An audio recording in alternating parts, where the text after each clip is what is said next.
¿Cómo deben ser tratadas las incapacidades expedidas por médicos distintos a los vinculados a las EPS del trabajador? A ver, siempre se genera una confusión fuerte frente a cómo voy a manejar ante mi empleador la situación cuando, por ejemplo, me fui de viaje el fin de semana, estuve de paseo con mi familia en un municipio cercano a donde vivo y sufrí una situación que puso en riesgo mi salud. Estuve comiendo algo que me cayó muy mal y pues finalmente en la familia tenemos un médico familiar, él estuvo con nosotros ese fin de semana y pues planteó que me debía expedir una incapacidad porque ya siendo el día domingo, 5 de la tarde, y yo con una situación por una gastroenteritis, una intoxicación severa o cualquier circunstancia que se haya podido desarrollar, pues entonces él asumió la atención médica y me expidió una incapacidad de 2 días, de 3 días, de 4 días, es decir, lo que haya sido necesario para el restablecimiento de mi salud. Entonces yo no me presento a la empresa, le aviso a mi empleador que pues entonces no voy a ir porque tengo una incapacidad y le mando la incapacidad de este médico que es además un familiar. O pongámoslo más, digamos menos estricto, no es un familiar, es un amigo o cualquier particular. Entonces sucedió que presenté eso ante mi empleador y pues mi empleador primero no creyó que yo me encontraba incapacitado porque era fin de semana, había fiestas en el pueblo y pues él dirá que yo estoy en Guayabado y no quise presentarme a la empresa, fue por eso. Segundo, no le va a dar validez porque quien la está expidiendo no es el médico tratante de la EPS, sino un médico cualquiera. Para él es un médico cualquiera, pero realmente es una persona que cuenta con la capacidad y la idoneidad para determinar diagnóstico y periodo de incapacidad y además de los posibles tratamientos para el restablecimiento de mi salud. Y bueno, finalmente termina llamando a descargos a ese trabajador y lo sanciona por faltar injustificadamente a la empresa. Les planteé de manera más extensa la situación para que podamos tratar de entender en paralelo lo que quiere decir la pregunta, porque sí, muchas veces podemos decir, bueno, ¿y cómo hacemos para tramitar las incapacidades por médicos que no hacen parte de la EPS? Yo les puedo explicar algo muy sencillo, pero quiero que vayamos al punto álgico de estas situaciones cuando de verdad nos encontramos en una situación de necesidad. Es decir, ya yo no tenía cómo hacer, me pudo valorar mi médico de confianza y pues bueno, aquí estoy presentando esto. Bueno, vamos por partes. Primero, el empleador no puede desestimar lo que podría ser esa incapacidad por parte de ese médico, independiente de que no sea parte de la red de tratantes de la EPS a la que usted se encuentra afiliado, o sea, un médico que él conozca. Es decir, así sea el médico más renombrado de la ciudad, si está expedida por ese médico y él la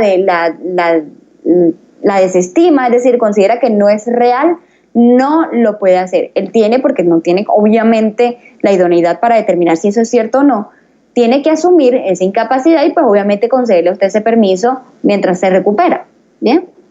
Ahora, ¿qué es lo más importante? Cuando ocurran estas situaciones, si usted tiene una EPS, pues preséntese ante su EPS. Me van a responder, pero es que estaba en un municipio lejos, no tuvo cómo sacar la cita, mientras se la daban se la postergaron por durante 2 semanas, obviamente iba a ser más difícil, pues claramente todo eso lo sabemos, pero hay sistemas de urgencia que pueden usted atender. Me van a decir, estaba lejos, no tenía cómo acercarse al sistema de urgencia porque probablemente esa clínica no estaba afiliada también al médico tratante. ¿Qué hay que hacer? Perfecto. ¿Qué vamos a hacer? Con esa incapacidad nos vamos a presentar ante la EPS. No es solamente el papel que dice paciente de 30 años con signos de fiebre, dolor de cabeza, náusea. No es solamente eso.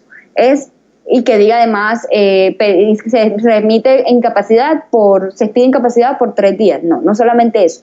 Tiene que especificar toda la anamnesis, es decir, qué le pasó al paciente, qué le diagnosticó al paciente, con qué va a tratar al paciente y finalmente la expedición de esa incapacidad. Esto es como una historia clínica. Para la EPS es importante saber la causa de la situación de que generó esa incapacidad, porque simplemente decir que tiene gastroenteritis y que se le da incapacidad por 3 días no es suficiente para la EPS. Entonces, de entrada, vamos a llevar ese documento para que lo transcriba la EPS y pues obviamente se pueda generar incapacidad. Entonces nos vamos a encontrar con un siguiente problema. La EPS va a decir, lo sentimos, pero por médicos particulares no aceptamos incapacidades, aunque vengan con la historia clínica. Lo que vamos a hacer aquí es que se la vamos a pasar a menos de que se trate de un médico de alguna aseguradora. Por ejemplo, usted tiene un seguro privado y asistió a ese médico del seguro privado y ese fue el que se les pidió. A menos que se trate de ese médico, ahí sí lo iban a conceder la transcripción.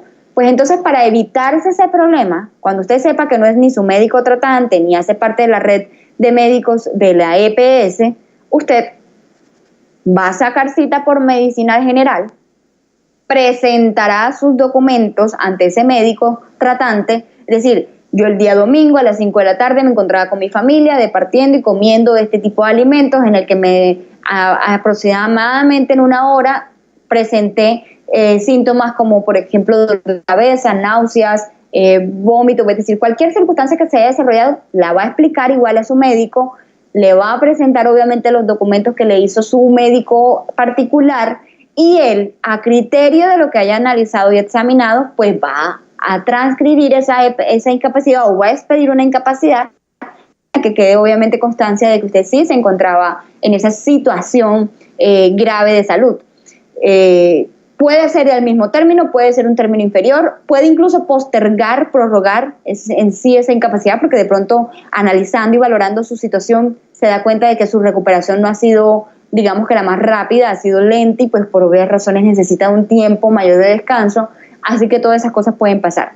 Luego que una vez haya ordenado eso el médico, ahí sí la EPS autoriza el documento y usted lo presenta ante su empleador para que quede constancia de que sí fue cierto y además pueda él recobrar el pago de la incapacidad, por ejemplo, cuando fueron más de 2 días. Recordemos que los 2 primeros días los paga el empleador, pero a partir del tercer día lo paga la EPS. Entonces, si por ejemplo fueron 7 días y pues este empleador asumió el pago de esos días, porque pues no que si era cierta esa incapacidad, podrá hacer el recobro ante la EPS para que genere el pago de lo que corresponda por esos días restantes, 5 días restantes después del segundo día. Bien, entonces esto es lo que debemos hacer cuando nos encontremos frente a una situación en la que tenemos sí una incapacidad que a toda luz puede ser cierto, pero que necesitamos que nuestro empleador obviamente reconozca para que no haya sanciones ni mucho menos perturbaciones económicas en favor de ese trabajador.